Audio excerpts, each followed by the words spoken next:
నీతో దేవుని చిన్న మాట. ప్రియ శ్రోతలందరికీ నా వందనాలు. మీరందరూ బాగున్నారా? మీరందరూ బాగుండాలని వాక్యం ద్వారా స్థిరపరచబడాలని ప్రార్థిస్తున్నాను. ఈరోజు దేవుని వాక్యము రోమాపత్రిక 14వ అధ్యాయము 5వ వచనం.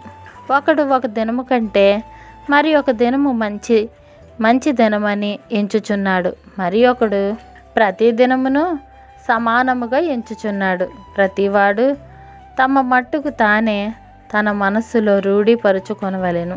ప్రియా దేవుని బిడలారా, ఒక దినము కంటే మరి ఒక దినము మంచిదని ఎంచుచున్నాడు. బహుశా ఇది పాత నిబంధన ఆచార నియమాలకు సంబంధించిన ప్రత్యేక దినాలను గూర్చి కావచ్చు. కొంతమంది క్రైస్తవులు పవిత్ర దినాలు ప్రయోజనకరమని ఇప్పటికీ నమ్ముతూ ఉన్నారు. అనేకులు వాటిని పట్టించుకోవడం లేదు. పౌలు తన జవాబులో 7 దినాలలో ఒక దినాన్ని విశ్రాంతి తీసుకోవడానికి, ఆరాధించడానికి దేవుడు ప్రత్యేకించాడనే విషయాన్ని కాదనడం లేదు. పనుల నుండి విశ్రాంతి పొందడానికి వారంలో ఒక దినాన్ని దేవుడే ప్రత్యేకించాడు.